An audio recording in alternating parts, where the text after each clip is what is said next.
Muito bem. Boa tarde. Olha, quem está aí, né? É a Maquine. Crianças e celulares. Bom, gente, boa tarde.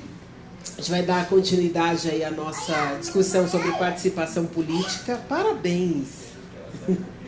E aí eu queria chamar a Patrícia Bezerra para dar continuidade à nossa tarde. E aí ela vai contar um pouco de como que a gente vai começar a nossa tarde. Espero que eu conte tudo certo. Você é maravilhosa. Agora a gente vai para o segundo momento, antes do terceiro momento, que tem o terceiro momento também. Então vocês têm que ficar aí ligados no que a gente vai fazer. Mas eu queria chamar a Amanda, que vem aqui para falar um pouquinho do movimento que ela... Vem cá, Amanda, pode vir. E para falar da plataforma que eles têm, que trata da questão de diversidade na política, que é um tema que também a gente tem que debater, que a gente tem que discutir, porque a gente ainda tem muitos segmentos com muito preconceito que ainda não entende qual que é a razão e a necessidade de representatividade também da diversidade na política brasileira, na política do Estado e na política do município. Então, Amanda, eu quero que você já tome o seu assento e você tenha aí o tempo que você precisar para você fazer a sua apresentação. Boa tarde, gente. Meu nome é Amanda Vitorino. Eu componho a Rede Feminista de Jurista. É um coletivo que trabalha com mulheres em situações de violência. Também a gente disputa a teoria do direito, porque o direito ele é um campo extremamente misógino, machista. Então a gente disputa narrativas do direito para fazer uma melhor defesa das mulheres e também ampliar as nossas vozes. Eu vou falar sobre fazer política além dos partidos e das urnas, que são formas que a rede encontrou de se manifestar politicamente, inserir mulheres além do voto e dos partidos. Sou eu. Se vocês quiserem seguir nas redes sociais, Amanda Vitorino, o e-mail. A partir de hoje também eu espero que a gente possa estabelecer laços e também, a partir de ideias de vocês, ideias nossas, a gente construa novos projetos. Não é uma narrativa só. A luta pelas mulheres ela é construída diariamente por cada uma que está presente.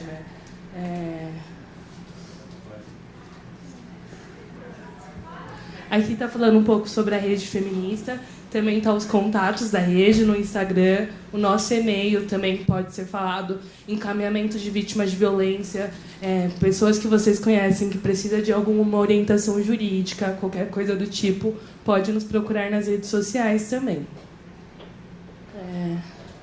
Essa daqui é um momento de reflexão para nós, que são como a política se faz pelas que se foram e pelas que virão. Ao lado está a Antonieta de Barros, que foi a primeira deputada estadual eleita negra do Brasil, em 1935. Ela foi eleita em Santa Catarina, que a gente já fala, que a gente imagina que é um estado extremamente racista, nos discursos a gente sempre tem um histórico de racismo, e ela é uma das percussoras das mulheres negras na política. Isso é muito importante para a gente e precisa sempre ser lembrado. Essa disputa da mulher na política e da mulher negra na política, ela precisa sempre ser lembrada. A mulher negra ela faz política antes da mulher branca. Porque quando a gente vê a história de Dandara, a história dos movimentos quilombolas, foram feitos através de lideranças também de mulheres negras. Então, isso é muito importante sempre ser ressaltado.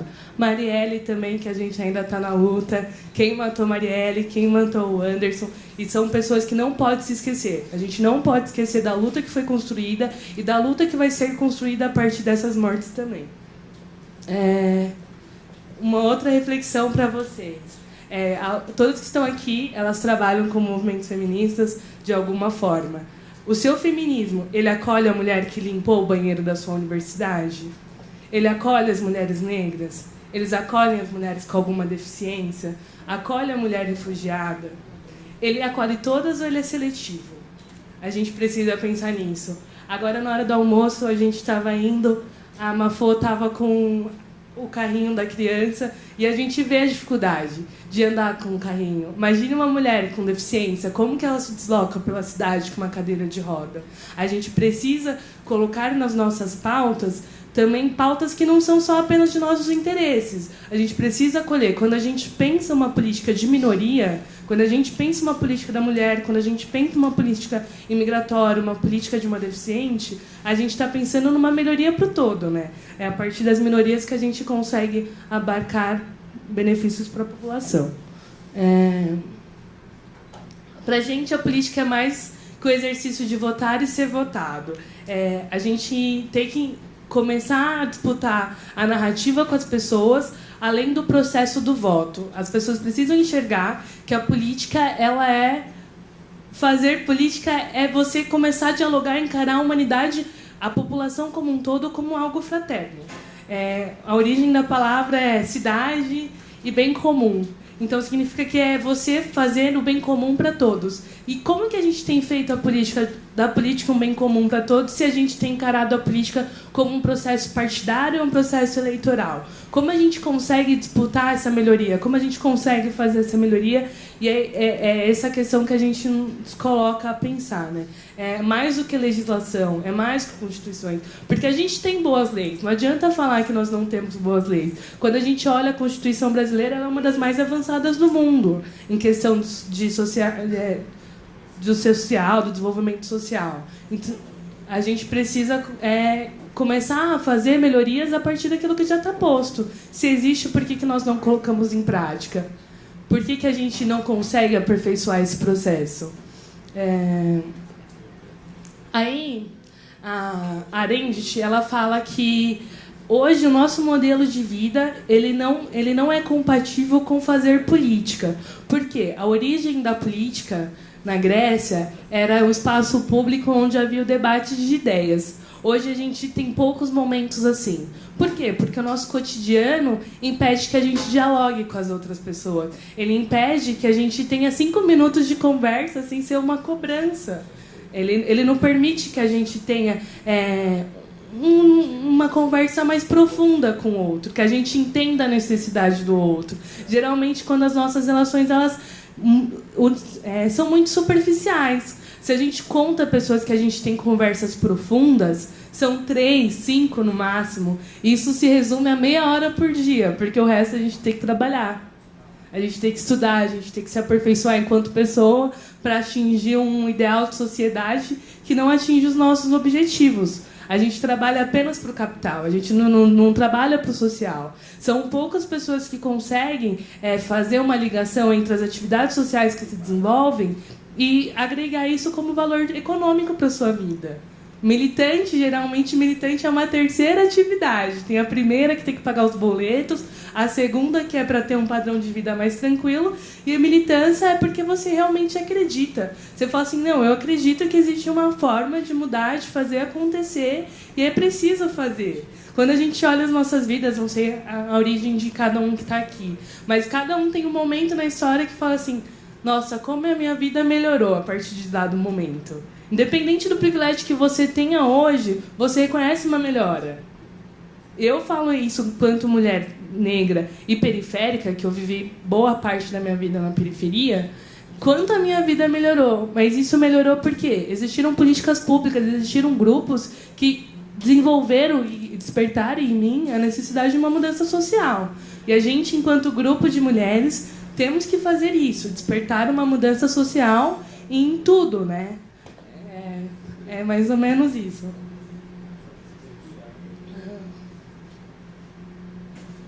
Bom, e aí vem no sentido do que a Ana Arendt fala, que fazer política é pensar em desenvolver coletivamente estratégias que iluminem um caminho rumo ao poder econômico e político para nós mesmas e para a nossa comunidade.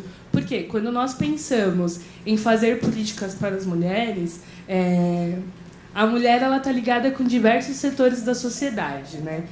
Quando a gente fala em educação, geralmente a gente atribui a responsabilidade para a mulher de criar os filhos. Hoje a gente está mudando um pouco essa linha de pensamento. Mas se atribui a ela, né?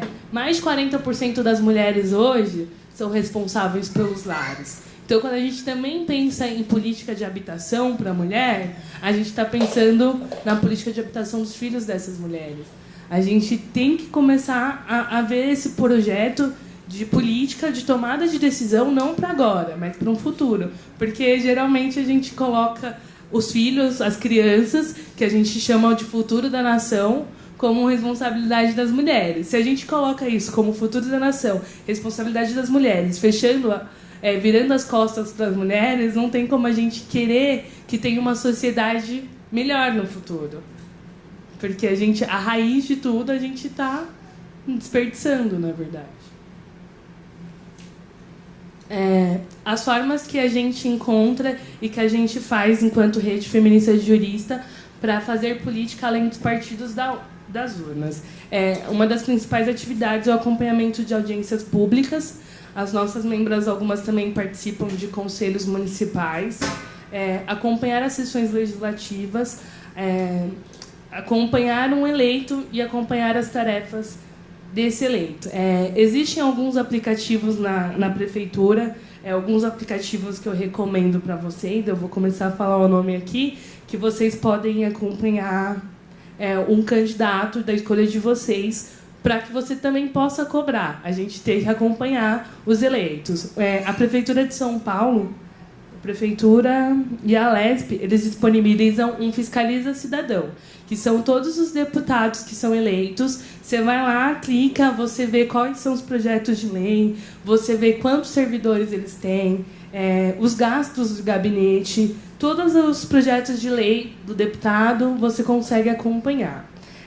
Além disso, também, a gente tem um aplicativo chamado Legislativo Digital.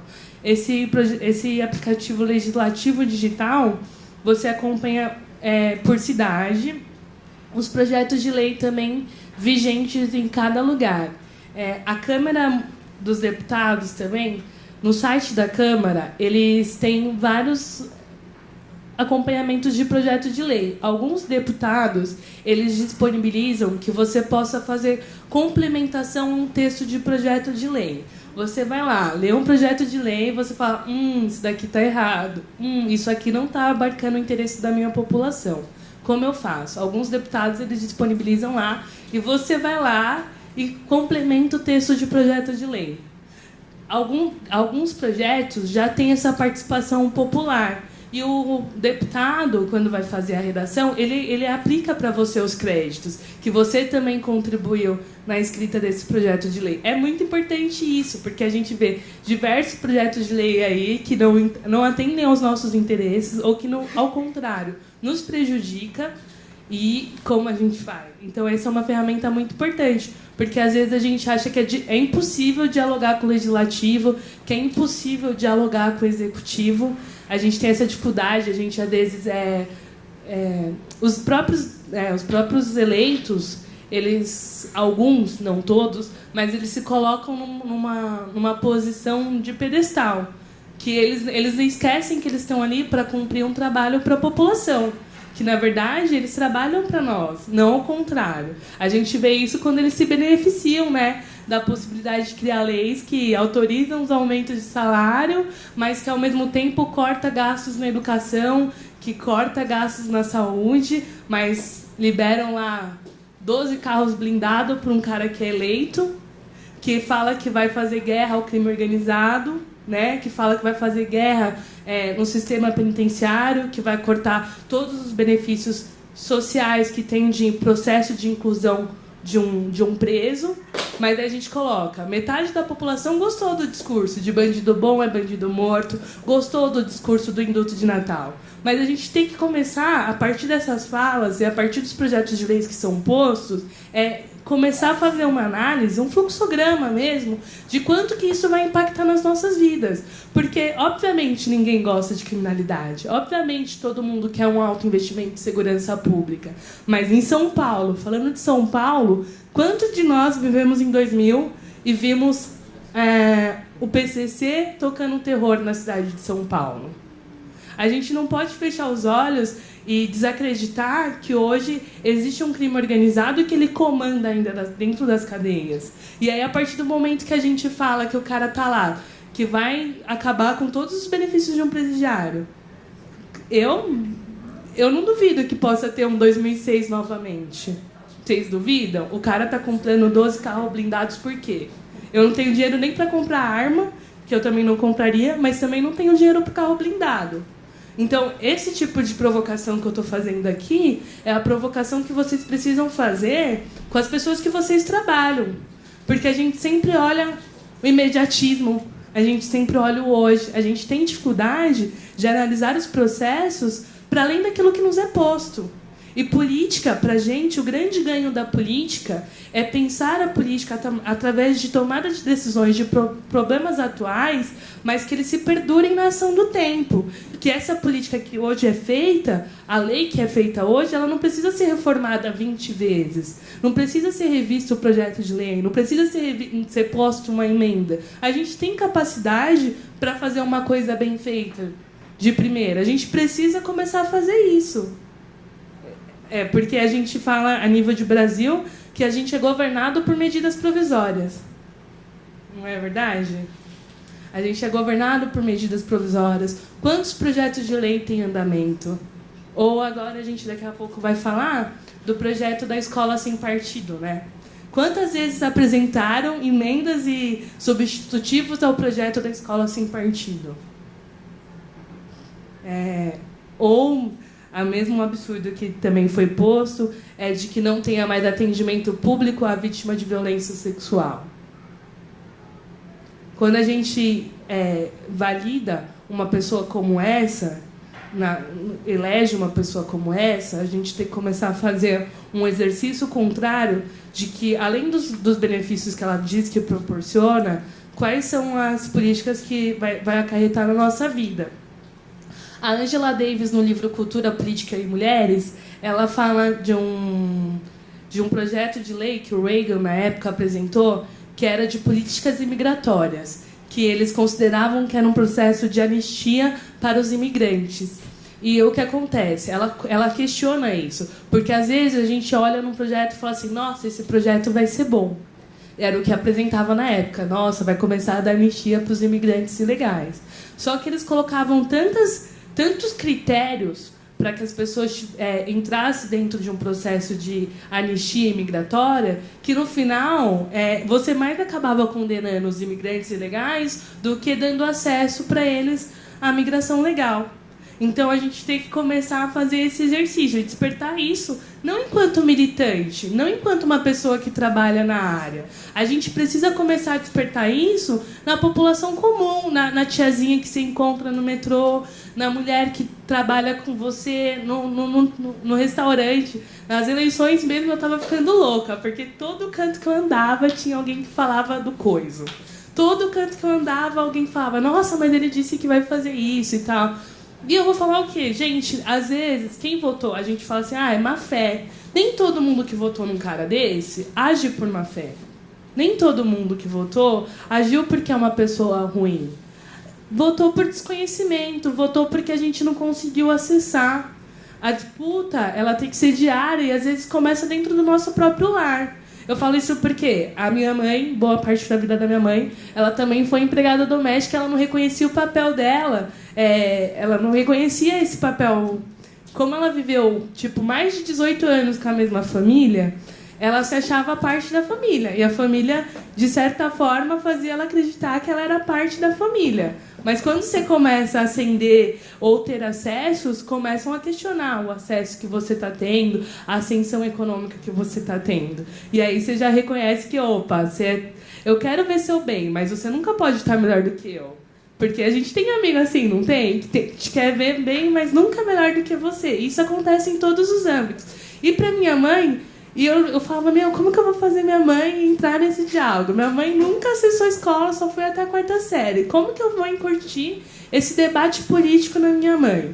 Aí, na época, lançou o filme Que Horas Ela Volta, da Regina Casé. Muita gente teve crítica ao filme, mas pra mim, aquilo ali também foi, reconhecer a minha história e reconhecer a história da minha mãe. Falei, mãe, vem aqui, hoje você não sai enquanto você não assistir esse filme. Não sai enquanto... E aí ela assistiu, e aí ela começou a se questionar também sobre o papel que ela tinha. Porque eu passei com IGPP, né, Gestão de Políticas Públicas na USP, não terminei, porque a USP Leste, quando abriu, ela entrou num processo que foi greve, aí depois foi seguida por pelo processo de interdição do campus, porque estava com solo contaminado. Então, o meu sonho de fazer uma faculdade pública, ele também se perdeu por conta das dificuldades, porque quando se pensa em uma política de acesso para a Zona Leste, se pensa pela metade, é a verdade. Políticas de acesso na Zona Leste chegam de formas debilitadas, e por isso que a Zona Leste, em alguns campos, ela é mais política do que em outros setores da cidade, porque a política se faz a partir de processos de comunidade real mesmo. Não tem, o partido político, ele se apodera de um processo que já existe político dentro da comunidade, mas eles crescem muito mais forte porque eles percebem a real necessidade, porque é construído por gente que precisa. Além disso, que eu falei dos projetos de leis, acompanhar as conferências temáticas, construir redes de articulação local.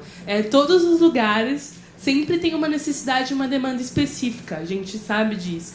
Às vezes, o seu bairro, talvez a dificuldade maior seja de acesso. Num outro bairro, a necessidade maior seja de segurança. E a gente tem que começar a pensar em formar uniões de moradores, união de bairro, algo do tipo, para quê? Para que esse momento que a Arendt te fala, da política da essência, que é a difusão de ideias e o debate, comece a ser inserido no nosso dia a dia, que a gente consiga estabelecer laços com o outro, com o nosso vizinho, que tem um problema em comum. Às vezes a gente olha assim, a política da diferença, mas a gente tem que começar a ver o que nos traz em comum.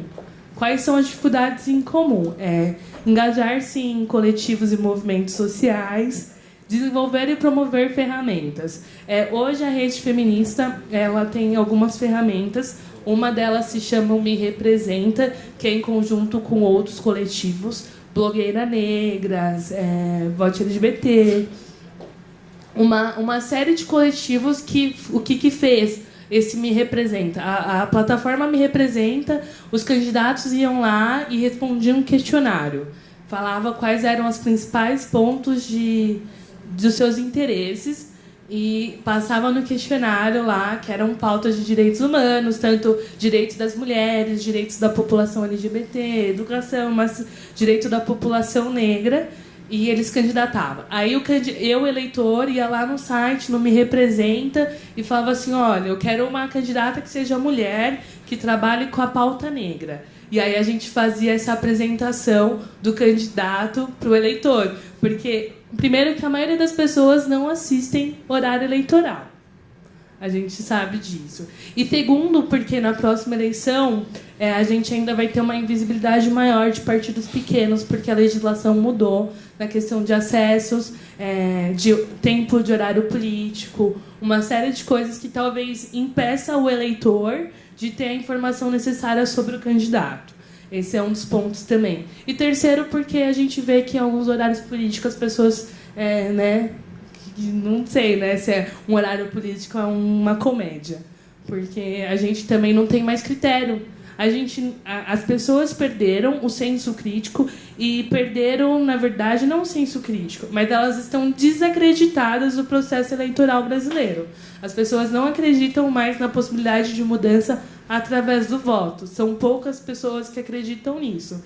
Então, qualquer pessoa que tenha um discurso que, sei lá, em algum ponto é engraçado ou que me comova de alguma forma, eu vou escolher como candidato. Eu não preciso mais pensar. Eu não preciso mais desenvolver um raciocínio lógico para identificar se aquilo que a pessoa está falando vai me atingir ou não. Ou como que vai me atingir. Se vai me atingir de forma positiva ou de forma negativa.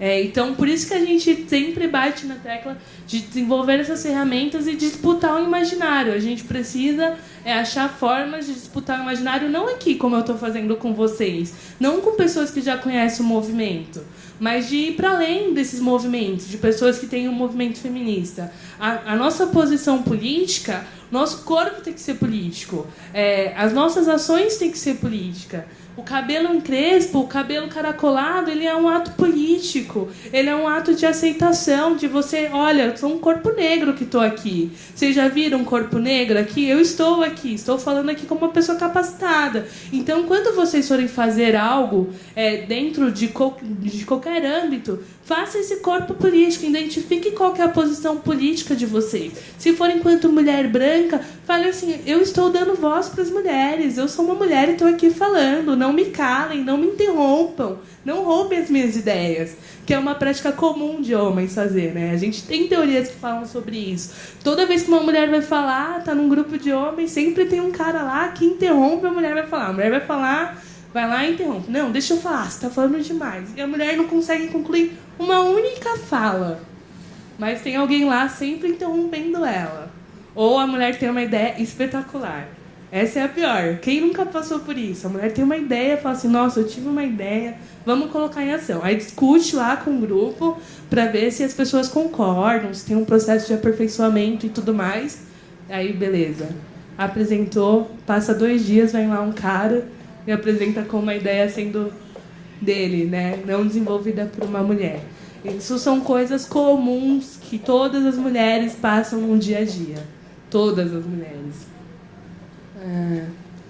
A necessidade de organizar observatórios. Por que eu digo isso? Porque às vezes a lei é criada, a gente tem uma lei, uma boa lei, mas a gente não consegue ver o quanto isso nos atinge, ou o quanto isso deixou de alcançar aquele propósito, né? A gente tem que estabelecer metas para aquilo que é feito. Tudo na vida precisa de metas, e quando alcançar a gente dobra a meta, né? E a gente precisa fazer esse lance dos observatórios para começar a identificar aquilo que precisa ser melhorado ou aquilo que alcançou, para a gente ampliar, na verdade, essa forma, né, de contribuição. Levar a educação política e a pauta para grupos que divergem do seu debate. Por quê? Enquanto grupo coletivo, olha que pleonasmo, enquanto grupo feminista, geralmente a gente só está debatendo com feminista. A gente não sai da nossa bolha. A gente não consegue observar a necessidade de um outro grupo, né? Eu falo isso porque... logo mais para frente eu vou falar sobre a Lei 16.490, que era uma lei municipal que autorizava mulheres, idosos e pessoas trans desembarcarem fora do ponto de ônibus depois das 10. Essa lei ela foi implantada em 2016 e a gente estava observando uma dificuldade da implantação da lei. Só que não era só as mulheres que eram beneficiadas com essa lei. Idoso também era beneficiado com essa lei. E quando a gente olha acessos públicos, por exemplo, na Zona Leste, exames e tudo mais, o idoso ele tem que sair 4 horas da manhã para chegar às 6 no hospital para fazer o exame. Todo mundo pergunta, nossa, mas por que esses velhos... É bem assim, né? Por que esses velhos estão pegando o trem e o metrô essa hora da manhã?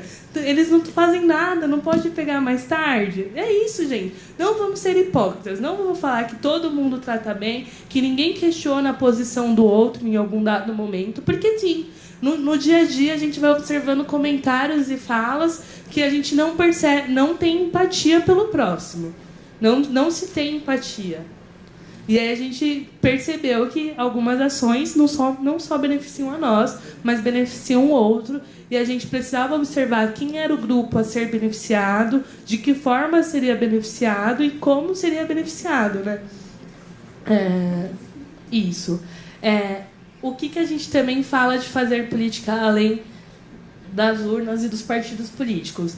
A rede feminista, hoje a gente tem uma forma de estrutura organizacional que a gente dividiu a rede em 3 eixos, que é o eixo de atendimento jurídico, o eixo de advocacy e o eixo de educação. O eixo de atendimento jurídico, a gente dá uma orientação inicial para as mulheres que sofrem algum tipo de violência relacionada a gênero, seja violência sexual, violência sexual, virtual, algo do tipo, ameaça. E o que acontece?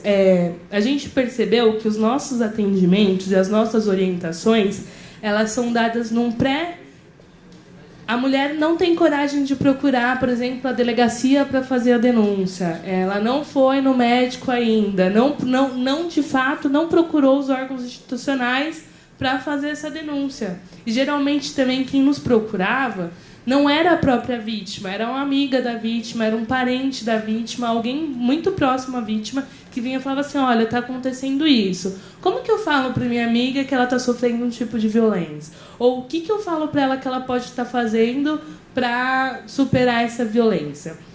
Esses são os nossos dados do primeiro semestre. A gente atendeu 158... a gente deu 158 orientações no primeiro semestre. Essa atividade já é desenvolvida pela rede desde 2016. Hoje a gente já está em um número aproximado a 600 atendimentos. Em alguns casos, a gente faz um encaminhamento para uma rede de acompanhamento psicológico, ou nós fornecemos um aporte jurídico para a pessoa, para ela seguir pelas vias institucionais as denúncias. Aqui são os temas de atendimento. Quais são os motivos pelos quais as pessoas mais nos procuram, né? Filhos, a gente fala que é o processo de guarda, né? Muito das pessoas que nos buscaram foram para ver como se dá o processo de guarda ou alienação parental, esse tipo de casos. Violência doméstica é o campeão, e violência sexual. E aí outros temas que têm vindo até nós também, a questão do divórcio. Hoje a gente tem a rede, como ela é uma das pioneiras nessa disputa por uma tese jurídica feminista, algumas pautas a gente já tem um reconhecimento. Por exemplo, o crime virtual, que a gente não gosta de dar o nome de pornô de vingança, porque às vezes um vídeo que é divulgado, a mulher nem estava lá fazendo pornô, gente. Todo mundo tem uma relação sexual dentro do seu... Né? As pessoas que têm relações afetivas geralmente têm relações sexuais. Isso não é pornô, é normal. A gente tem que encarar também a normalidade das relações sexuais. Então, por isso que a gente não gosta de adotar o nome de pornô de vingança. Pra gente não é pornô de vingança. É divulgação de imagem sem consentimento mesmo. Essa é o eixo da educação, que a gente promove os diálogos sobre os nossos temas, que é violência de gênero, crime sexual e virtual, tanto para professores de escola pública, que a gente acredita que eles são reprodutores em sala de aula do nosso tema, e quanto para alunos. A gente faz os dois caminhos, né? A gente abre a roda de conversa para os alunos tirarem as suas dúvidas e também trabalham com os professores para eles começarem a identificar algumas questões de violência, de comportamento, de ensinarem aos seus alunos a perceberem isso dentro dos seus lares, né? Os professores, quando a gente olha notícias, assim, por exemplo, o pai foi denunciado, o padrasto foi denunciado, isso geralmente se dá através da escola. Diversas reportagens você vê que o aluno viu alguma coisa na sala de aula, ele foi lá e falou para a professora. Então a gente reconheceu isso como um ponto importante para fazer esse debate da violência, o debate feminista e tudo mais. Aqui é o eixo de advocacy. O eixo de advocacy, o que nós trabalhamos no eixo de advocacy? Que é a elaboração de parecer técnico de PL. Existe um projeto de lei lá, a gente começa a acompanhar, olha o texto e começa a ver as possibilidades do que é bom, o que é ruim e o que pode ser melhorado nesse projeto de lei. Um dos exemplos que eu coloquei é o projeto de lei 5.452 de 2016, que a gente encaminhou para a Secretaria da Mulher da Câmara dos Deputados, que hoje, né, nesse ano, ele resultou na tipificação da divulgação de cena de estupro ou de cena de estupro de vulnerável e cena de sexo ou pornografia. Nós não tínhamos a tipificação daquilo que popularmente as pessoas chamam de pornô de vingança, mas a gente, na época que começou a tramitar esse projeto de lei, né, a gente colocou os nossos pontos, e um desses artigos aí foi elaborado com parecer técnico da Rede Feminista de Juristas. A gente também hoje elaborou o parecer técnico da Escola Sem Partido, porque Escola Sem Partido ou a escola que a gente chama de escola livre, que é o que a gente entende, não pode ser uma escola sem partido, mas uma escola livre, que limita o debate de gênero. As pessoas, o senso comum, quando o conservadorismo, não sei o que falar, quando fala em debate de gênero, as pessoas elas deduzem que a gente está falando simplesmente das relações homoafetivas, dos transgêneros, né? E a gente entende que falar de gênero também é falar sobre a diferença salarial entre mulheres e homens. Isso também tem que ser posto. Se é gênero, quando a gente fala da relação homem-mulher, a gente está falando de gênero. E por que a gente vai barrar esse debate na escola? Isso é muito importante para as pautas feministas. Como que a gente vai barrar a participação política dentro da escola? Como que a gente vai falar, olha, a mulher não tem voz, a mulher não é eleita, a gente representa 52% do eleitorado, mas a gente não ocupa 18% em determinada esfera. Aí, então, a gente começou a fazer essa disputa narrativa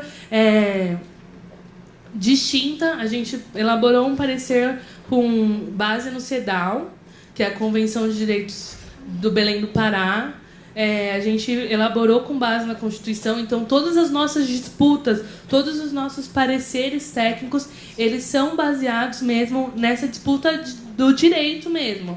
Existe uma lei, olha, vocês estão desrespeitando essa lei, porque geralmente quando as pessoas vão falar, as pessoas que não são especialistas no tema, vão falar sobre determinados assuntos, elas vêm com essa ideia do achismo, elas vêm com o senso comum que é posto na mídia, né? Hoje a gente está tendo uma ascensão de um conservadorismo, de uma ultradireita, não sei se é ultradireita, eu não entendi ainda que momento a gente está vivendo, na verdade. Eu estou tentando digerir todas as informações, assim, independente da posição ideológica, porque a gente precisa entender quais são os mecanismos que vão nos reger no futuro, assim.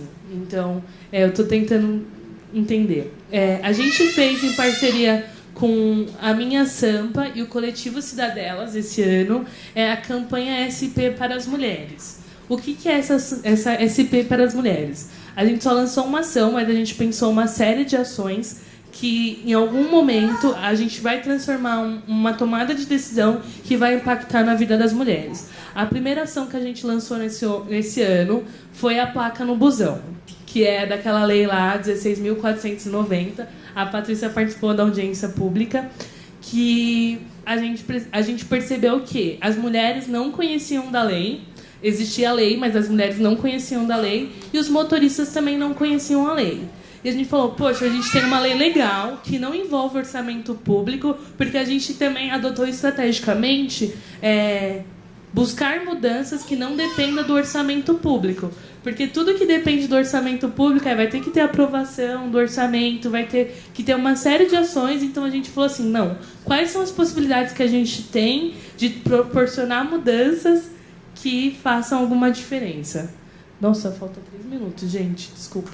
Estou falando demais. E aí resultou nessa plaquinha aqui, ó, que todos os ônibus hoje em São Paulo já tem a plaquinha falando sobre a autorização das mulheres, idosos. Eu lembro que na audiência pública eu falei que essa plaquinha estava errada, e ainda ela tá. Ela foi assim. Por quê? Porque a lei e o decreto fala de pessoas trans. Eles omitiram isso. Na audiência pública eu citei isso, mas falaram que iam mudar e tal, e quando começou a sair, saiu assim, só falando de mulheres e idosos. Isso daí eu não sei o que é. Se foi um descuido de não terem mudado, ou se foi uma omissão de má fé. Eu não posso falar isso, né? Porque estão gravando. Mas, no meu ponto de vista, pode ser sim, entendeu? Porque as pessoas, elas tendem a invisibilizar o trans. Elas invisibilizam o trans.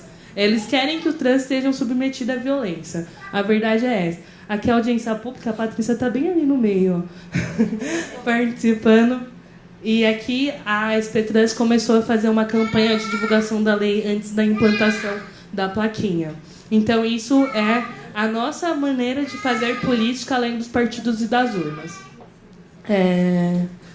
O que hoje a gente tem de ferramenta também dentro da rede feminista que faz? O Me Representa, que é o que eu falei para vocês, que mapeia candidatos pró-direitos humanos. O Treta Aqui, que a rede lançou junto com outros coletivos, que era para comunicação direta de violência relacionada a crimes de ódio durante a eleição. Então, você denunciava anonimamente um candidato que tinha um discurso de ódio. Aí a gente caminhava para o Ministério Público Federal, a campanha que tinha um discurso de ódio discriminatório. O ACODE também é um serviço da rede, também em parceria com outros coletivos, que é para o acolhimento e orientação de pessoas que sofreram agressões por motivação política.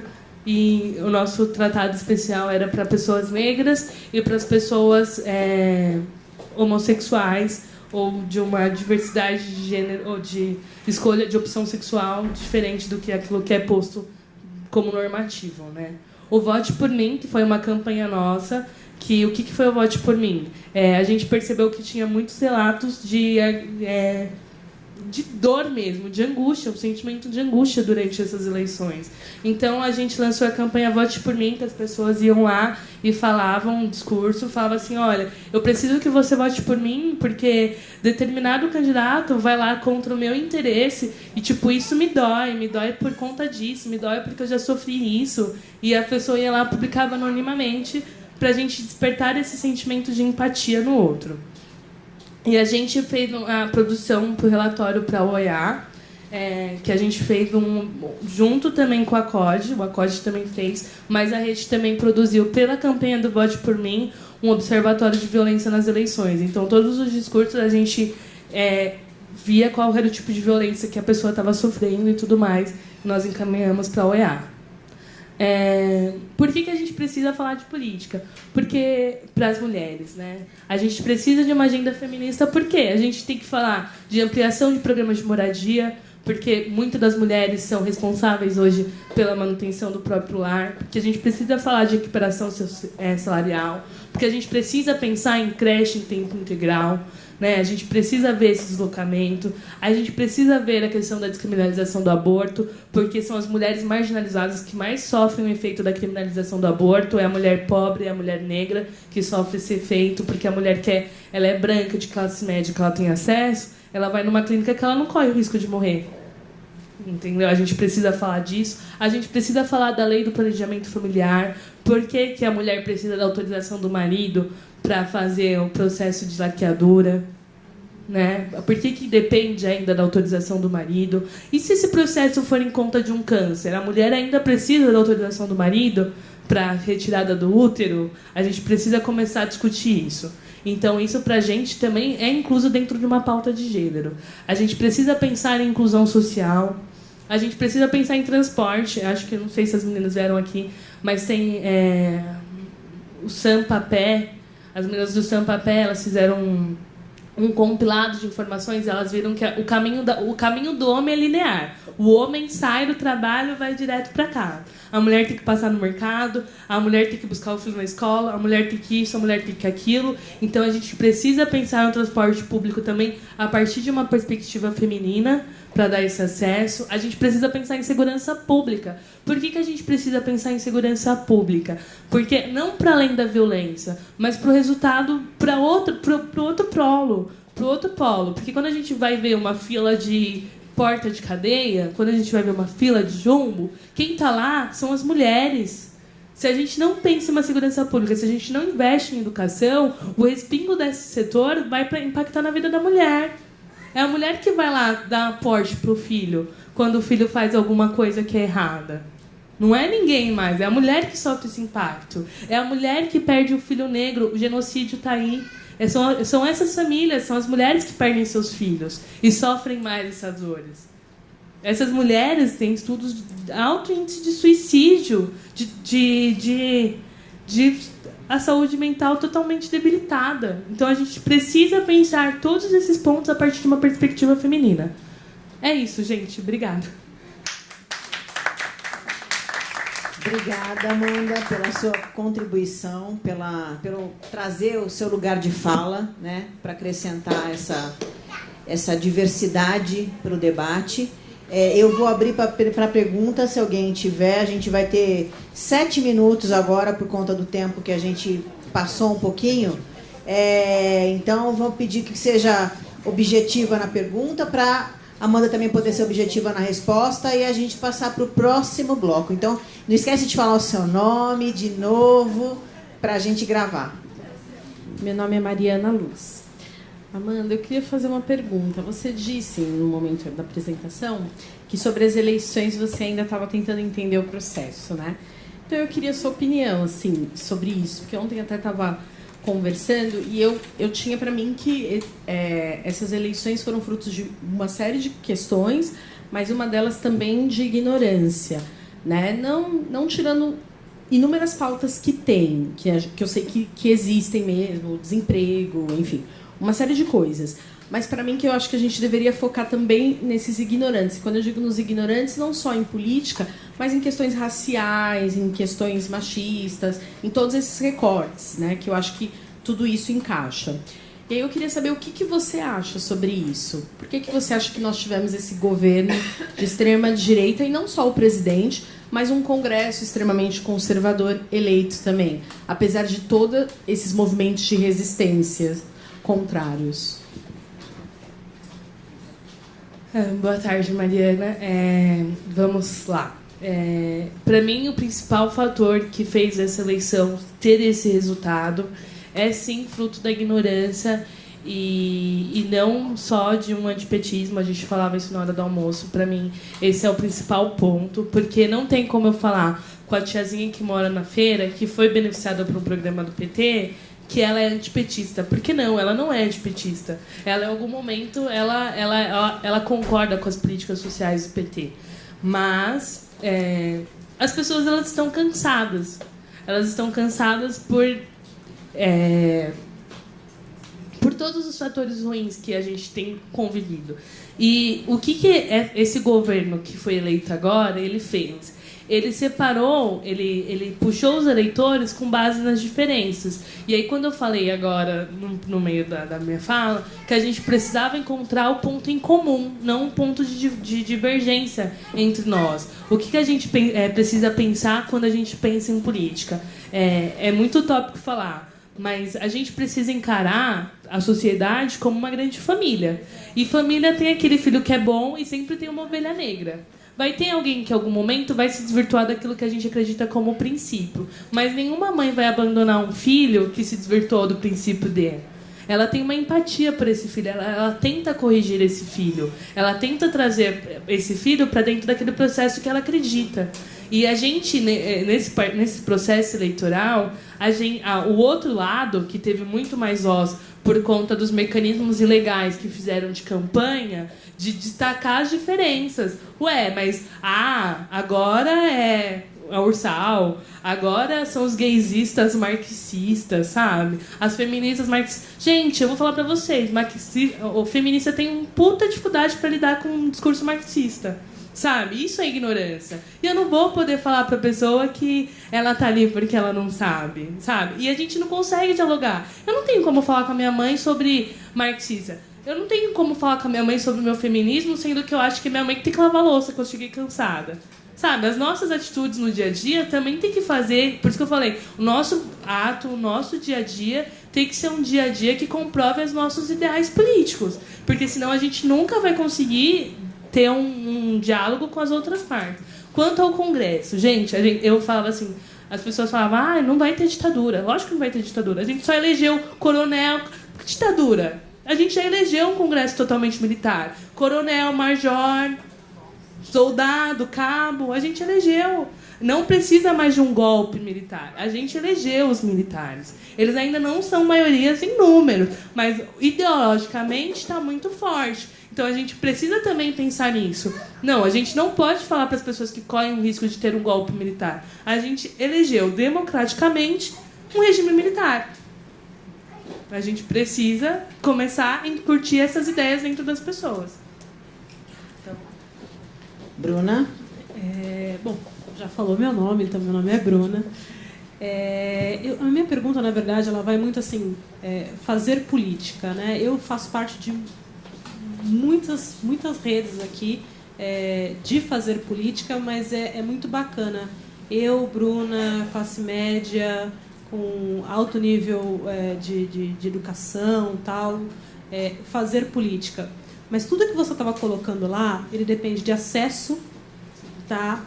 Não chega para todo mundo. As pessoas, às vezes, elas têm um celular que ela não comporta todos os aplicativos. Os aplicativos, muitas vezes, eles são invasivos. Eu mesmo já deletei vários já, porque eles pedem acesso às suas fotos, seus contatos, seu e-mail. Assim, é um inferno. Então, assim, o fazer política, ele tem que ser também inclusivo.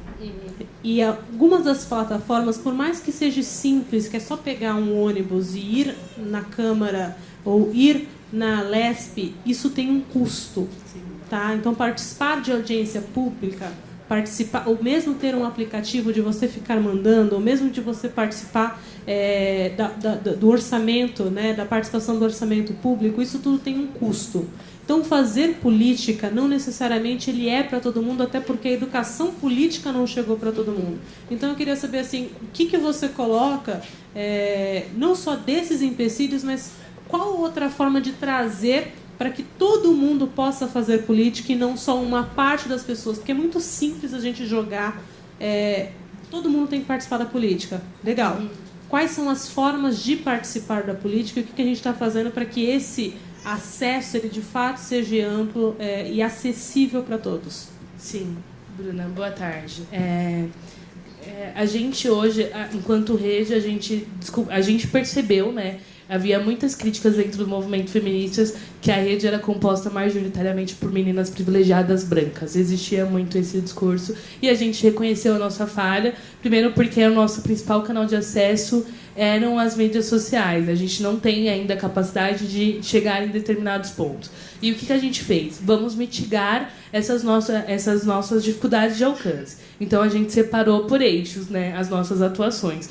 Mas se só uma menina branca vem me procurar aqui na rede social, o que eu posso fazer para melhorar a vida de uma menina periférica e de uma menina negra?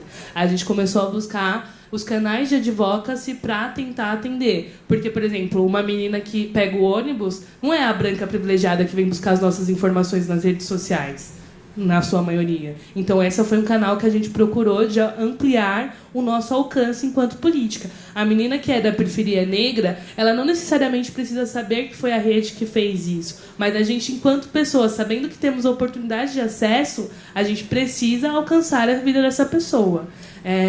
Quanto às plataformas, reconheço totalmente a fala sobre a dificuldade de inclusão e tal. Mas quando eu coloquei da possibilidade da gente fazer os grupos, movimentos locais. Isso é muito importante. Às vezes não precisa ter 10 corpos lá na LESP, mas a gente precisa multiplicar essa informação. As pessoas precisam ter acesso à informação. Fazer política também é fazer a informação, é proceder, é conhecer, é educar. Para a gente é isso. A gente tem que falar para as pessoas quais são os procedimentos que estão acontecendo, que impactam na vida dela. A gente precisa promover esse acesso à informação. Entendeu? Eu entendo muito bem a sua crítica de falar. Mas, assim, hoje foram os caminhos que a rede feminista de juristas encontrou para fazer essa política. Nem todo mundo vai ter condições de fazer essas políticas, mas aqui eu coloquei possibilidades que as pessoas que têm acesso a fazer a política de uma forma mais especificada e uma forma que não é. Porque, como você mesmo disse, a educação política é uma das nossas pautas. E, para mim, ela é a principal pauta. É aquilo que mais deve ser feito. Porque a gente precisa desenvolver nas pessoas a capacidade de raciocínio lógico. Assim, a escola hoje, ela forma pessoas com uma bagagem muito simplista, né? Quantos professores desenvolvem o senso crítico nos seus alunos? Quantos professores fazem os seus alunos questionarem? Então, a rede, quando ela entra dentro de uma escola pública, ela faz esse processo de questionamento. E as crianças super aceitam, super recebem. Por quê? Porque a criança tem naturalmente aquele processo de perguntar por quê. E a escola tem mania de falar, por que sim, Zequinha? A gente tem que ser o tipo e o perônio na vida de qualquer pessoa que não tem acesso. Essa é a grande realidade. Alguém mais quer se manifestar através de pergunta? Tem 10 minutos ainda. Eu queria só fazer uma colocação, Amanda, ver que, na verdade, um questionamento para você. Vocês fizeram alguma avaliação do uso da plataforma no pós-eleição? Avaliaram os resultados, a fidelidade do material mesmo, do aplicativo, se ele foi eficaz, como que foi o pós-eleição para vocês em relação à plataforma, porque ela era uma novidade nessa eleição, certo? Não era uma novidade? Não era. Ela já tinha... De 2016? Nas eleições anteriores já existia a plataforma Me Representa. E qual que é o processo de avaliação de vocês no pós-eleição? O que a gente avaliou foram a quantidade de pessoas eleitas que estavam na plataforma, a quantidade de acesso e as pautas que foram postas, como a gente entendia que era de direitos humanos, e a proporção de pessoas que estavam na plataforma que foram eleitas. Foram basicamente isso. Eu não tenho os dados aqui, mas se vocês quiserem acessar, acessem a página do Me Representa no Facebook, ou mande e-mail, eu mandei aqui. Eu sou totalmente aberta à comunicação e eu posso disponibilizar isso, mas a gente teve resultados super, super positivos. É porque, por engano, eu acho que eu não coloquei. Vocês têm como falar assim, que a plataforma foi determinante na eleição de determinados candidatos que não tinham outros mecanismos? Dá para afirmar isso? Ah, sim, sabe por quê? Porque, assim, quando a gente fala, por exemplo, em candidatura de mulheres, a gente percebe que no processo eleitoral, a mulher ela tem menos investimento do partido político para fazer campanha.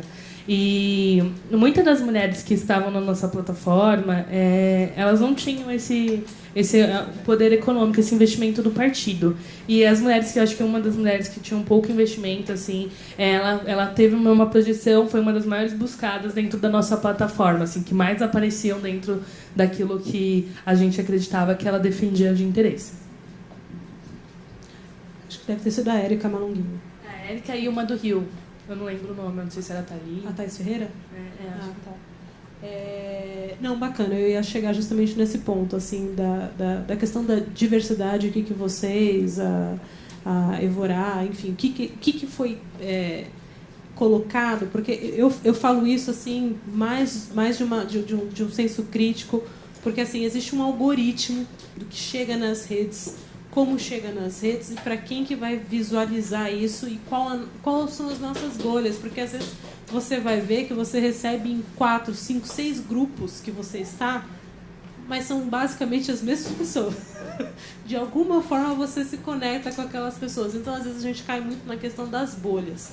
E aí a minha pergunta é, como é que vocês viram até de 2016 para 2018 o quanto que aumentou em número de acessos, porque eu lembro que foi bastante expressivo em 2016, quando foi lançada a plataforma, em termos de diversidade, assim, se melhorou, porque eu lembro que tiveram pessoas que começaram a acessar os questionários, não responderam todas as suas perguntas, e essas pessoas elas não são colocadas na plataforma, se elas não respondem todas as perguntas, então tem isso. E das pessoas assim que acessaram, se vocês viram que tinha alguma conexão com pessoas que já tinham acessado em 2016 e o quanto que aumentou isso em relação a 2018. Hoje o que acontece com as nossas páginas das redes sociais, fazer política também é fazer contatos, networking, no nosso ponto de vista. E hoje a rede ela ganhou, não sei como usar, um patrocínio do Facebook. O Facebook, ele de tempos em tempos, ele disponibiliza crédito pra gente.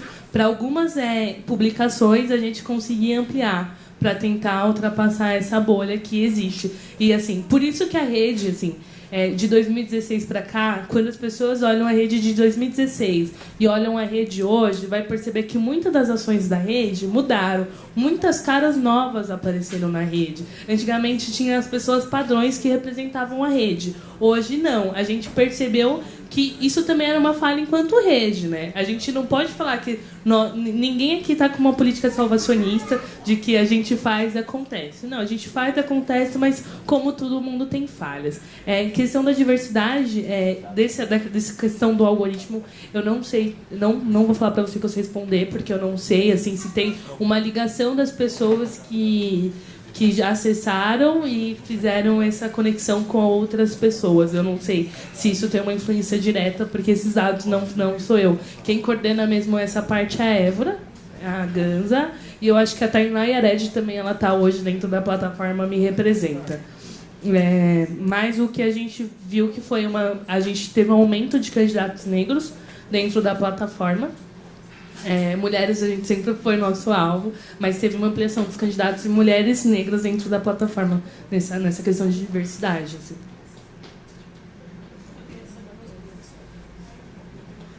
Acabou? Tem mais alguém? Você quer fazer alguma fala de fechamento, Amanda? Não, fazer uma conclusão? Muito obrigada, gente, pela paciência. Às vezes eu tenho medo de falar assim pra quem é já ativista, porque eu falo, eu tô falando mais do mesmo, né? Às vezes eu tô falando coisas que todo mundo, de alguma forma, já faz, assim. Mas a rede, a Amanda também, ela está aberta para futuras parcerias, para aquilo que vocês tiverem como sugestões de aperfeiçoamento do processo político e do convívio em sociedade. Só mandar e-mail, mensagem, estamos totalmente dispostas. Certo? Obrigada, Amanda. Obrigada pela iniciativa. Obrigada por, de alguma forma, impulsionar o protagonismo dessas mulheres, né? Sejam elas trans, sejam elas negras, enfim, dessas mulheres que a gente precisa mesmo que estejam se colocando e tomando seu espaço no lugar de fala e também assumindo as esferas de poder, que é extremamente importante. Obrigado, parabéns e siga em frente. Mafô, é seu, da Dani.